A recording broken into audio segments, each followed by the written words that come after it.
del Señor. Pido el favor que abra sus Biblias en Judas 1, versículos del 1 al 2. Judas, versículos 1 y 2. Dice así la palabra del Señor. Judas, siervo de Jesucristo y hermano de Jacobo, a los llamados, santificados en Dios Padre y guardados en Jesucristo. Misericordia y paz y amor os sean multiplicados. Señor, añada bendición a su palabra. Oremos. Señor, te damos gracias en esta mañana, Señor, por tu palabra que es buena, Señor, que es santa, que es perfecta.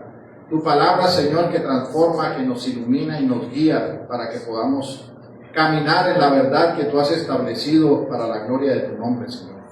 Te pedimos que nos guíes en tu santa palabra en este día, que tú nos permitas ser iluminados por medio de tu Santo Espíritu para poder comprender las verdades de las Escrituras y poder, Señor, aplicarlas y vivir conforme a tu voluntad.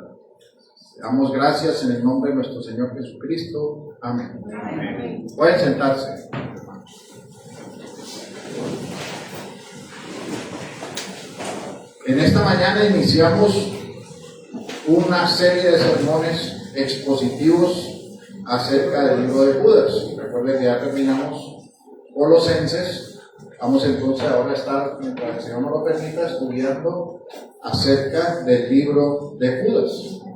Por eso en este día o en esta mañana vamos a hacer primero un desarrollo introductorio que nos puede ayudar a comprender el contexto de la carta, su autor, y en ese sentido debemos decir a manera de introducción que Judas, el autor de la carta, se identifica iniciando el versículo 1 como hermano de Jacobo.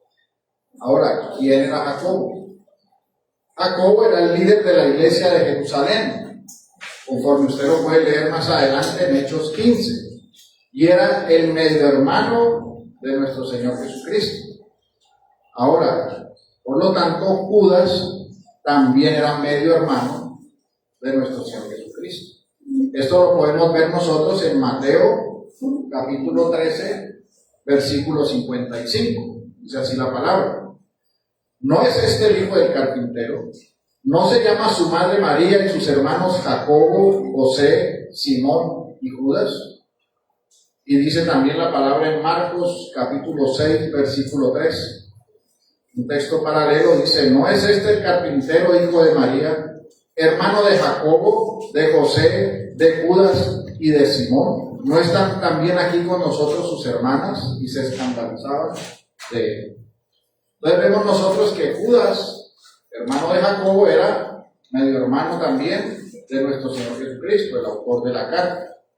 Ahora, esta carta de Judas, algunos creen que precede a Segunda de Pedro, por su paralelismo con Segunda de Pedro. Y está situada su escritura más o menos entre el año 64 y 65 después de nuestro Señor Jesucristo, después de Cristo. Está compuesta por un solo capítulo, no tiene más, es un único capítulo. La audiencia de la carta son los creyentes, la iglesia del Señor, aquellos que están guardados en Cristo. Esa es la audiencia de la carta. Y el propósito de la carta es que fue escrita para animar a la iglesia en la defensa de la fe apostólica contra las falsas enseñanzas que estaban surgiendo en las iglesias. ¿Cuáles eran esas falsas enseñanzas? Era un incipiente del gnosticismo no ascético como el que Pablo criticaba en Colosenses, sino que este tenía otra característica, y es que era antinomiano. Estaban haciendo muchos avances con estas falsas enseñanzas. Los gnósticos consideraban todo lo material como malo y todo lo espiritual como bueno, era su característica. Por lo tanto, cultivaban una vida espiritual, pero permitían que la carne hiciera todo lo que quisiera, con lo cual eran culpables de toda clase de maldad. Por esta razón, Judas advierte a los lectores sobre los peligros de apostatar con la fe, señala la infidelidad de los israelitas en el desierto, recordando que el Señor destruyó a quienes no creyeron ni le obedecieron. Rodeados estaban sus lectores por la corrupción moral, las malas influencias. Por esta razón, el autor, como veremos más adelante, exhorta a luchar por la fe. Hace una bendición final y encomienda a aquel que tiene poder para guardarnos sin caer. Esta carta de Judas, como dijimos al principio, está muy relacionada con la segunda epístola de Pedro. Por eso es que la fecha de la autoría está ubicada más o menos en la misma fecha de la segunda epístola de Pedro, que es, como dijimos, en los años 60, 65 al 80 después de Cristo. Tiene una similitud en el uso de la literatura religiosa no bíblica, revela mucho sobre el carácter de los líderes mesiánicos de la iglesia primitiva. Entonces, en ese sentido, vemos a Judas, que era medio hermano del Señor, que conocía también al apóstol Pedro, que pudieron haber conversado, ¿verdad?, después de la resurrección, y compartían ideas muy similares sobre las cosas que estaban sucediendo en ese momento en la iglesia del Señor.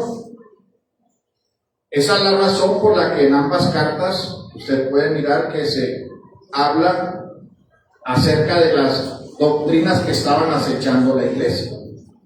Habían personas que estaban negando al Señor Jesucristo y no estaban por fuera de la iglesia. Se habían infiltrado en medio de la iglesia. Estaban introduciéndose sigilosamente sin que los verdaderos creyentes lo supieran. Por eso es que él hace un fuerte llamado a que se contienda por la verdad que fue dada a los santos. Y la intención entonces es que con el desarrollo de este libro inspirado podamos ir avanzando y comprendiendo todos estos temas que nos trae la Escritura, para que nosotros seamos guiados conforme al Señor en un entendimiento más para la defensa de la verdad. Y por eso hoy iniciamos con estos dos versículos que hacen referencia a la salutación que hace Judas al inicio de su carta. Por eso he llamado este sermón una salutación en Cristo. Y lo vamos a ver en los siguientes puntos. En primer lugar, vamos a ver un conocimiento de fe y experiencial de Cristo. Esto lo veremos por medio del versículo 1. En segundo lugar, veremos una oración de bendición. Esto lo veremos en el versículo 2. Y por último, tendremos las aplicaciones prácticas. Entonces, acompáñenme al primer punto. Un conocimiento de fe y experiencial de Cristo. Dice el versículo 1. Judas, siervo de Jesucristo y hermano de Jacobo, a los llamados, santificados en Dios Padre y guardados en Jesucristo. Mis hermanos, nosotros debemos entender algo. Judas era medio hermano del Señor en la carne. Ahora, esto nos señala a través del texto y de lo que estamos leyendo que hubo un cambio en Judas de su conocimiento natural que tenía de nuestro Señor Jesucristo como medio hermano en la carne, al de una fe en experiencia viva en relación a nuestro Señor Jesucristo. Porque nosotros podemos ver por la palabra que mientras el Señor estaba en vida, sus medio hermanos no lo seguían. Dice la palabra en Juan capítulo 7 versículo 5. Porque ni aun sus hermanos creían en él. Es decir, que Judas no creía que nuestro Señor era el Mesías. Ahora, ¿qué sucedió? Que ellos creyeron después de la resurrección. Mire lo que dice la palabra en 1 Corintios capítulo 15, versículo 7. Después apareció a Jacobo y después a todos los apóstoles. Deducimos que cuando apareció a Jacobo fue porque él creyó después de la resurrección. Y al mismo tiempo que creyó después de la resurrección Jacobo, creyó también Judas. Así que en vida no creyeron. Por esa razón es que hubo un cambio en el entendimiento y el conocimiento de Cristo por parte de Judas frente a su Salvador. Primero tuvo un conocimiento natural, pero después conoció al Señor no según la carne, sino que ahora lo reconoce como su Señor y como su Salvador. Por esa razón es que se llama a sí mismo siervo de Jesucristo. Y como siervo de Jesucristo, su conocimiento de Cristo ya no es un conocimiento carnal. Ha sido transformado en un conocimiento en la fe y la experiencia de la conversión, la cual comprende una obra regeneradora en su vida y la cual él reconoce esta ciertísima realidad para los hermanos en Cristo, para los creyentes, aquellos para los que está dirigido esta carta. Por eso es que procede conforme al texto, conforme hemos leído, a hacer una descripción muy bendita de toda la obra de nuestra salvación. Una obra que se da por el conocimiento verdadero de Cristo, por medio de la fe. Por esa razón, está señalando en primer lugar que hemos sido apartados por el Padre, unidos a Cristo y preservados en Él. Luego, en el momento oportuno, llamados por el Espíritu de Dios. Y Judas está haciendo un reconocimiento de que él ahora está en la mejor posición. ¿Por qué razón? Porque por el Evangelio recibió un llamado eficaz. Estuvo contemplando al Señor mientras él vivía de una forma carnal. Pero ahora hubo una transformación en su corazón. Hubo un llamamiento eficaz. Por eso dice a los llamados. Dice Judas, siervo de Jesucristo y hermano de Jacobo, a los llamados. Estos son todos los que han sido llamados a ser santos, los que han sido llamados eficazmente, todos los que desde Judas hasta ahora han sido llamados, como dice la palabra en Mateo capítulo 22 versículo 14, donde dice nuestro Señor: porque muchos son llamados, pero pocos son escogidos. ¿Esto qué es? Esta es una palabra que resume la parábola del banquete de bodas, que hace un ofrecimiento del Evangelio. Recuerde que el ofrecimiento del Evangelio es general, es universal, pero que la respuesta es para los que soberanamente reciben un cambio en su corazón. Como le sucedió a Lidia cuando escuchaba la palabra, que el Señor abrió su corazón para que entendiera. Así es aquel que es llamado, aquel que está mencionando aquí el libro de Judas en el texto de hoy, y que nos hace un recordatorio de que nosotros, como hijos de Dios, como el pueblo de Dios, como la iglesia del Señor, hemos sido primeramente llamados.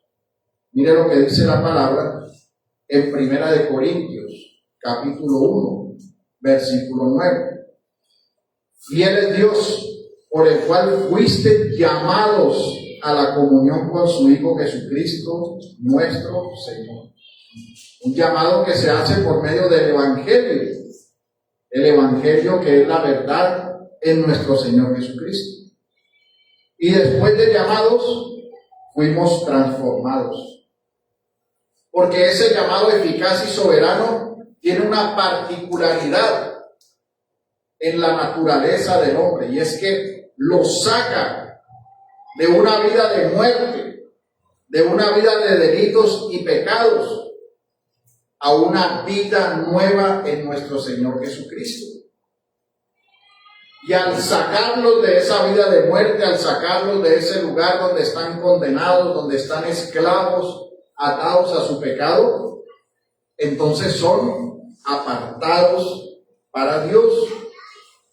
Es decir, que son hechos santos, apartados para el uso exclusivo de Dios. ¿Esto por qué? Por la unión con nuestro Señor Jesucristo. Por eso es que la iglesia del Señor se le llama la comunión de los santos. No por nada que haya en nosotros, sino por medio de nuestro Señor Jesucristo, quien fue el que nos libertó del pecado y de la muerte, quien fue quien nos purificó, haciéndonos santos para su gloria. Como dice la palabra en Hebreos, capítulo 13, versículo 12. Por lo cual también Jesús, para santificar al pueblo mediante su propia sangre, padeció fuera de la puerta. Así que podemos entender que hemos sido llamados eficazmente y santificados en Dios Padre por medio de nuestro Señor Jesucristo. Esa es la posición nueva que tenemos nosotros delante de Dios por medio de la unión con nuestro Señor Jesucristo. Por esa razón somos santos. Por esta razón somos la comunión de los santos, y por eso hay un gran valor en la nueva vida que hemos recibido para la gloria de nuestro Dios. Porque no solo hubo una obra todopoderosa de resurrección de un nuevo corazón, sino que hay una nueva vida limpiada por la sangre del Cordero, y que trae al creyente para que sea digno de estar delante del Padre. Es decir, hecho santo. Porque recordemos nosotros que si no fuera así, nadie puede estar en la presencia de Dios. Nada que sea inmundo, nada que sea pecaminoso puede estar delante de su presencia. Mire cómo lo señala la palabra en relación a esto en Apocalipsis, capítulo 21, versículo 27. Apocalipsis 21, 27, dice así: no entrará en ella cosa inmunda, o que hace abominación y mentira, sino solamente los que están inscritos en el libro de la vida del Cordero. Si lo puedo observar, nada inmundo puede estar delante de la presencia de Dios. Pero sí pueden estar aquellos que han sido hechos santos por medio de Jesucristo y que sus nombres están escritos en el libro de la vida.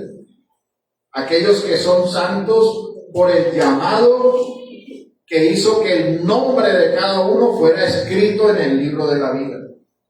Hizo que fuéramos sellados con el Espíritu de verdad y que fuéramos apartados en una lista especial como hijos de Dios santos, en proceso de santificación.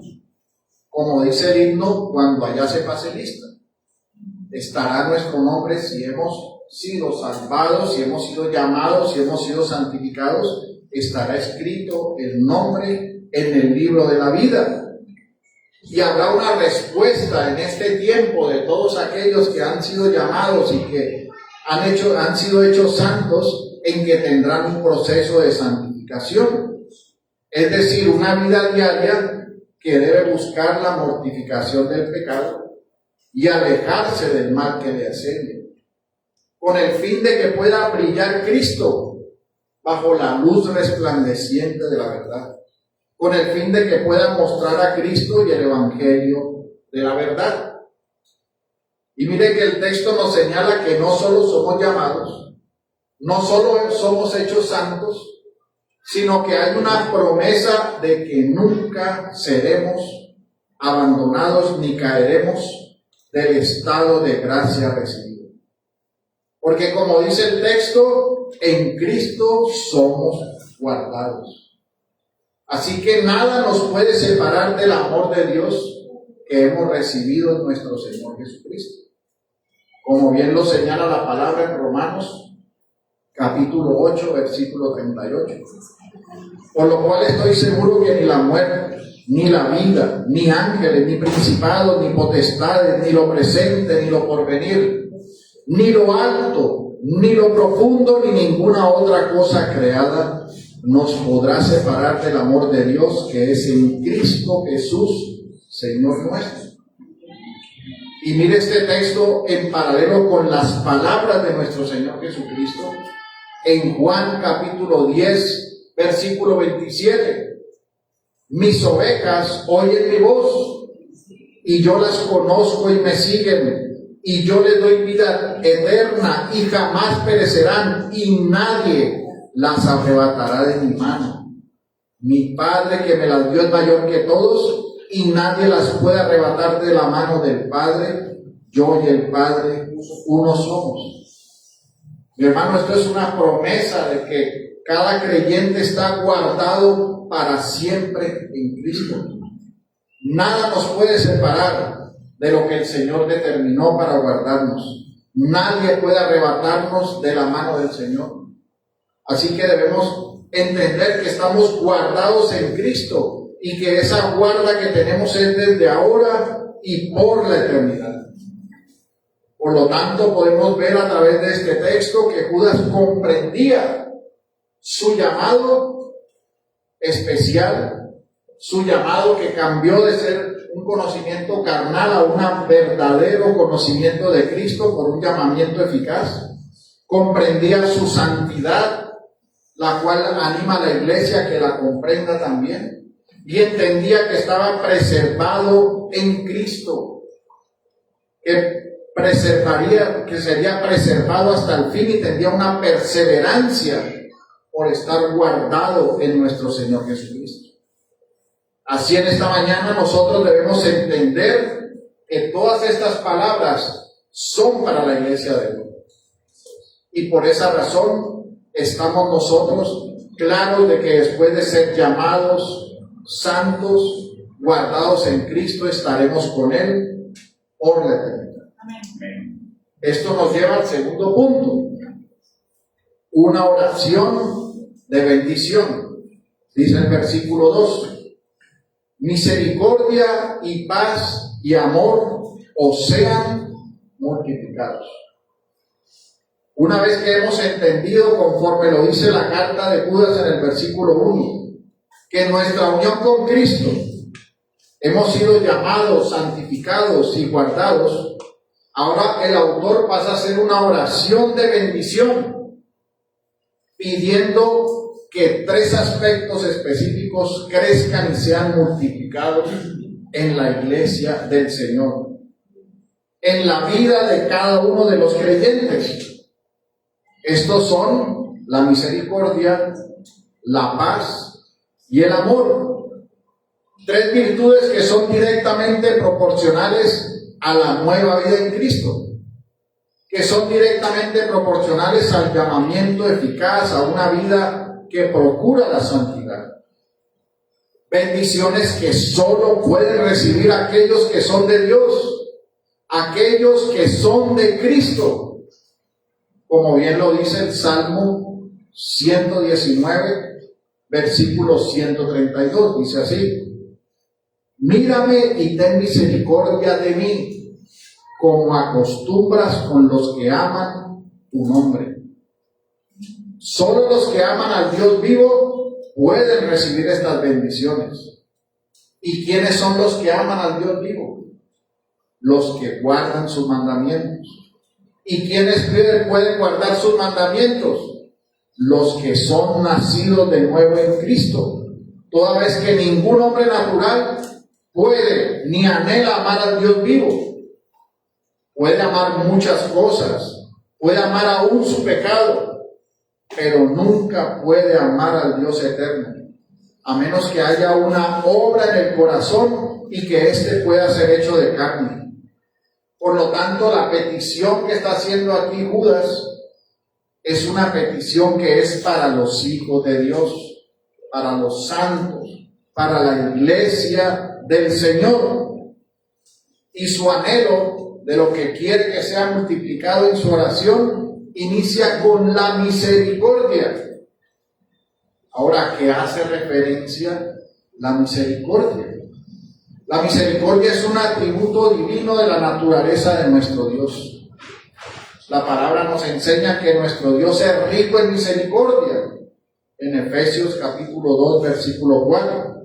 Y nos dice que son muchas sus misericordias, en 2 Samuel 24, 14. Por esta razón la misericordia se revela en las acciones que nuestro Dios toma en favor de su pueblo para aliviar el sufrimiento y demostrar su fidelidad y su amor, que es constante y eterno. La misericordia es un concepto que se expresa con varias palabras, en hebreo, en griego, y vemos sinónimos de la misericordia como son la compasión, la bondad, el amor constante, que aparece en muchas traducciones unido a la misericordia. Una breve definición de misericordia, conforme se ha dicho, sería la siguiente: es el regalo de la bondad y compasión no merecida de Dios. El regalo de la bondad y compasión no merecida de Dios. Y para uno tener más luz en el entendimiento de la misericordia, es muy bueno hacer como lo señala el autor Martin Lloyd-Jones, hacer una comparación con la gracia. Y en ese sentido, al compararla con la gracia, nosotros vemos que, por ejemplo, el apóstol Pablo en sus cartas pastorales utiliza este término. Dice gracia y paz de parte de Dios Padre y del Señor Jesucristo. Pero también dice gracia, misericordia y paz, lo cual indica que hay una diferencia entre la gracia y la misericordia. Ahora, ¿cuál sería la mejor definición en relación a la gracia y a la misericordia? Que la gracia tiene relación especial con el hombre en pecado, para salvación y vida eterna. La misericordia, en cambio, está relacionada con el hombre en su estado de miseria. Es decir, que la gracia mira al pecado como un todo, pero la misericordia contempla las consecuencias desdichadas del pecado. Por esa razón, la misericordia tiene un sentido de compasión, un sentido de aliviar el sufrimiento. Ese es el significado esencial de ser misericordioso. Es una compasión, además de una acción. Así que el verdadero creyente, el cristiano, debe tener este sentimiento de compasión. Debe preocuparse por la desdicha de los hombres, conduciéndolos en cierta manera a que en lo que dependa de ellos puedan aliviar esta desdicha. Se puede ilustrar esto de muchas maneras. Uno de los ejemplos de tener un espíritu misericordioso se manifiesta cuando usted se encuentra en una situación en la cual usted tiene a su merced o tiene delante de usted ya dispuesto para que usted obre como quiera aquella persona que le ha ofendido. Ahora, si usted no es misericordioso, entonces saldrán a flor los sentimientos que usted alberga por esa persona. Y usted enseguida va a decir: voy a imponer mis derechos y voy a hacer cumplir lo que debo hacer cumplir frente a esta persona, porque esta persona me ha ofendido mucho y esta es mi oportunidad. Es decir, que usted aprovecha la oportunidad para ejercer su propia justicia y su propia ley, para satisfacer su deseo de venganza. Pero la antítesis de esto, que es la misericordia, mostraría que si usted tiene esa misma persona que lo ha ofendido, que lo ha tratado mal, lo tiene a su merced, usted no tendría un espíritu de venganza, sino un espíritu de compasión. Es decir, que usted mostraría la bondad para sus enemigos, la bondad para aquel que lo ha ofendido. Es decir, que señalaría una compasión interna con actos externos en relación al dolor y al sufrimiento, de esa persona que lo ha ofendido. Es decir, mi hermano, que su reacción no puede decir está bueno que le haya pasado eso, sino que su reacción es que usted debe tener compasión, misericordia. Por eso el Señor, que es toda misericordia, demanda de nosotros que oremos por nuestros enemigos, que oremos por los que nos maldicen, que amemos a nuestros enemigos. Porque esos son los actos de misericordia. Y recuerde que el mayor ejemplo de misericordia y de ser misericordioso nos lo da nuestro Dios Todopoderoso, quien envió a su único Hijo a este mundo. ¿Para qué? Para que muriera por nosotros, que estábamos en un estado lamentable de enemistad y de pecado, de ofensa constante al Dios vivo. Pero Él vino y entregó su vida por todos aquellos que habían violado su ley. Él dijo: Padre, perdónalos porque no saben lo que hacen. Este es el verdadero y más grande acto de misericordia. Ahora, por esa misericordia es que nosotros hemos recibido la gracia salvífica. Por esa misericordia estamos aquí sentados. Pero nosotros queremos esa misericordia para nosotros, pero no la queremos para los demás. Nos gusta la misericordia de Dios. Podemos hasta llorar por haber recibido la misericordia de Dios. Pero cuando alguien llora delante de nosotros, no tenemos compasión. Y el Señor está aquí guiando a su pueblo en la oración que hace Judas a que sea multiplicada la misericordia en el pueblo de Dios. Es decir, que esa compasión y ese amor puedan ser multiplicados en el pueblo de Dios, entendiendo que hemos recibido la mayor misericordia, que no merecíamos. Recuerde que todos merecíamos una justa condena eterna en el infierno. Pero nuestro Dios, con el gran amor que nos mostró, nos ha salvado por la gracia y hemos visto su misericordia y su bondad para nosotros. Por eso, cuando nace el Mesías, el papá de Juan el Bautista dice: por la entrañable misericordia de nuestro Dios. Porque eso fue un acto grande de misericordia, porque el hombre estaba en una condición miserable por el pecado, pero nuestro Dios tuvo compasión de nosotros. Así que por eso tú debes preguntarte: ¿cómo está tu vida y tu conducta? ¿Están acorde a la misericordia de Dios? ¿A esa misericordia que tú has recibido en Cristo? ¿O está acorde a tu corazón que alberga pecado y que tiene sed de venganza y sed de ver a la otra persona destruida? Debes meditar en ello y seguir el ejemplo de Cristo todos los días de tu vida. La otra bendición por la que ora el Judas es la paz. La paz que hace referencia a la reconciliación de algo que había sido separado o dividido. La paz que hace referencia a tener todo en orden. Por eso la paz es lo opuesto a la división, a la disensión, a la contienda. La paz es un estado de armonía, es lo opuesto a la guerra. Recuerde que la paz era una palabra hebrea que se utilizaba para saludar.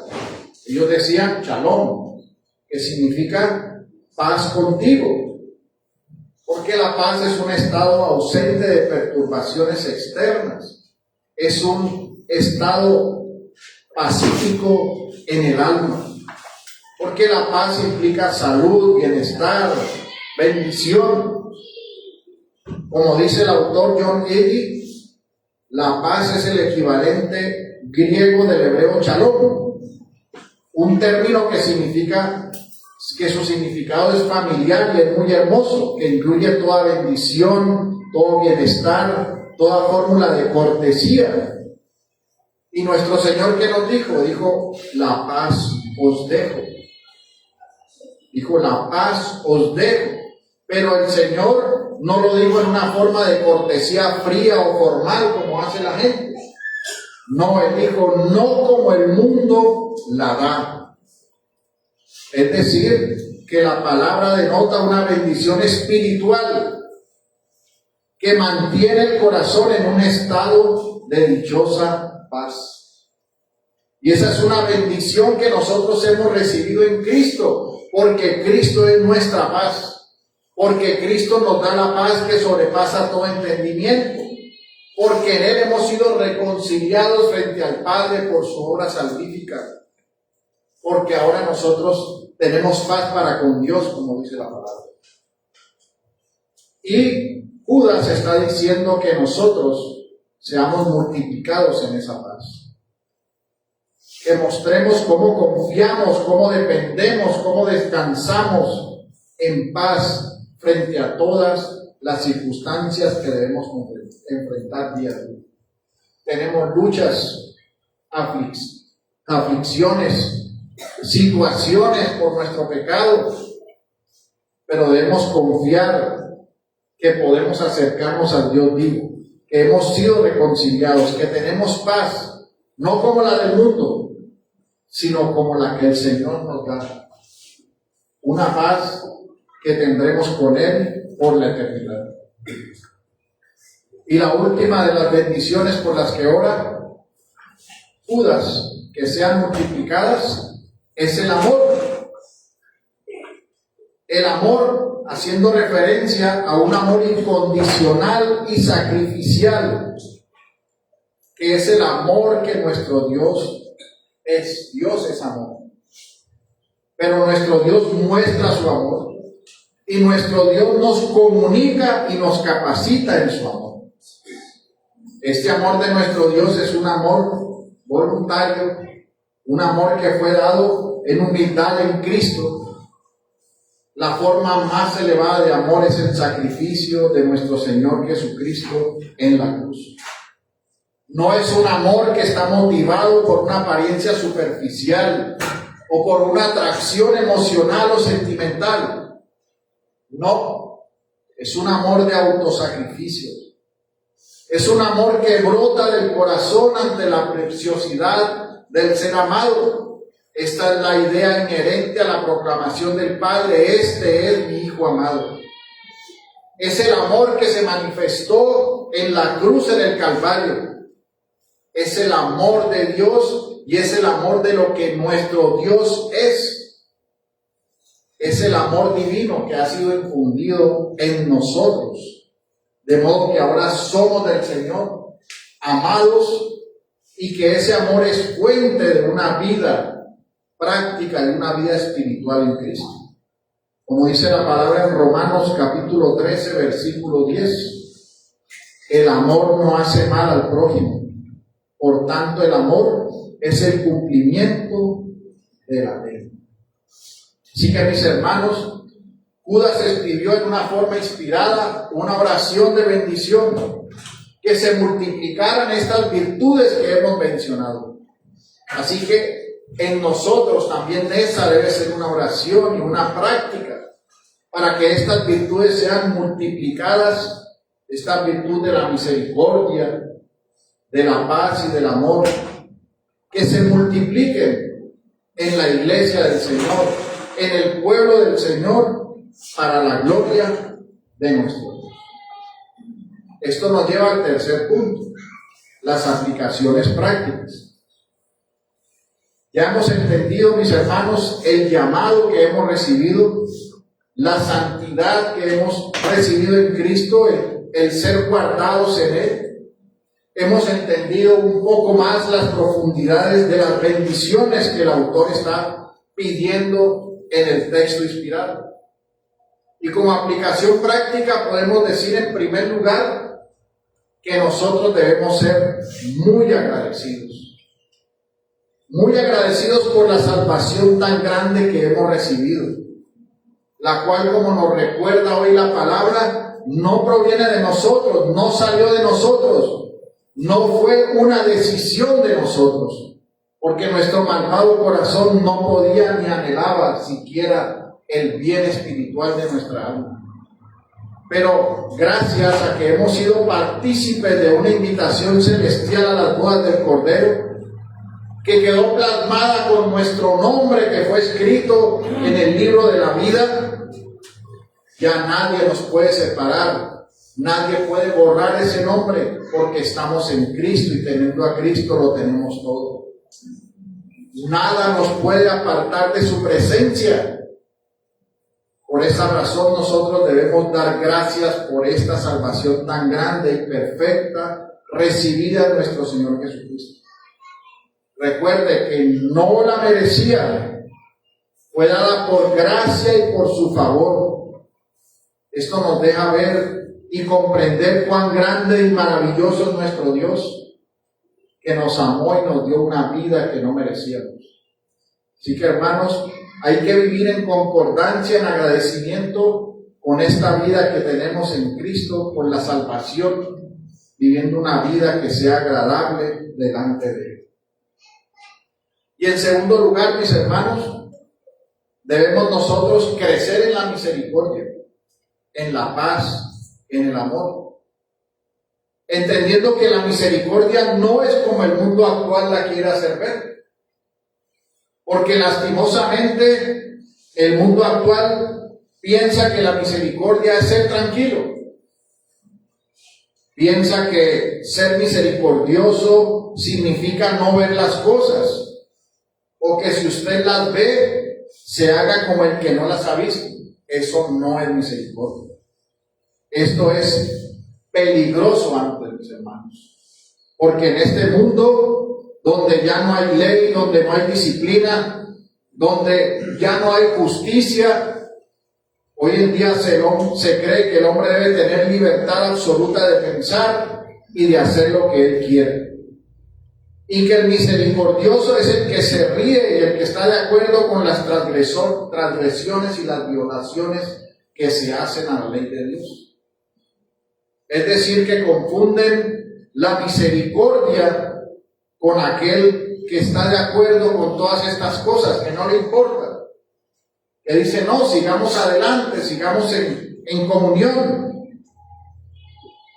Es decir, que hacen ver al misericordioso como una persona fácil, floja, que no le importa nada y que no le preocupa nada, que se une ecuménicamente con todo lo que piense la gente y que no batalla ni defiende la verdad. Y que eso es ser misericordioso porque acepta a todos. Por eso es que vemos iglesias que aceptan homosexuales, por eso es que vemos iglesias que aceptan los pecados y dicen que ellos tienen el amor de Dios y que son misericordiosos. Esto no es ser misericordioso. Esto no es amar. Porque el que ama es aquel que predica la verdad. El misericordioso es el que muestra la compasión, pero aborrece el pecado. Aborrece lo que es contrario al Señor. Esta no es la descripción de un cristiano misericordioso. Porque a contrario senso, el misericordioso es celoso en guardar la ley y los preceptos del Dios vivo. Tiene compasión de aquel que lo daña, que le hace sufrir, porque ha recibido una misericordia más grande que es la misericordia de nuestro Dios. Por esta razón hay un llamado a mostrar esta compasión entre nosotros mismos y al mundo, pero no amando el pecado, no aceptando el pecado, aborreciendo el pecado, pero teniendo compasión de aquellos que hacen daño, que hacen sufrir. Esto es algo que no es fácil muchas veces para el corazón, pero que es necesario practicar como verdaderos creyentes. ¿Cuánta misericordia ha tenido esta semana? ¿Cuánta misericordia ha propuesto en su corazón con aquella persona que le hace la vida tan difícil? Medite en ello para que pueda hacerlo para la gloria del Señor. Y asimismo, mi hermano debe procurar que su corazón sea un solo corazón y que mientras dependa de nosotros debemos estar en paz con todos. Muchas veces no depende de nosotros, pero nosotros debemos guardar nuestro corazón en la paz de nuestro Dios. Y debemos procurar el amor incondicional como hijos del Dios vivo. Como creyentes debemos procurar el amor en todo lo que hacemos.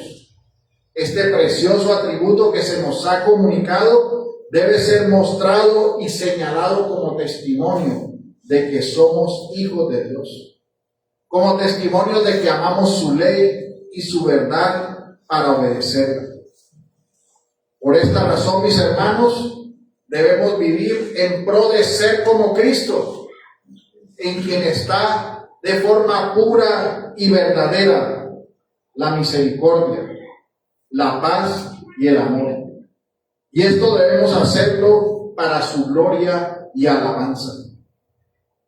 Y por eso en este día, ya en esta tarde, que han sido expuestas todas estas verdades del Evangelio, el llamado eficaz, la santidad, el ser guardados en Cristo, la virtud de la misericordia, de la paz y del amor.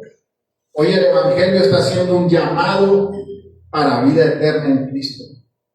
Y si tú estás aquí sentado y tu corazón sigue aún en enemistad contra Dios, en perversidades, en pecado, en maldad, lejos del Dios vivo, amándote a ti mismo, odiando con rencor, con ira, hoy es día de salvación.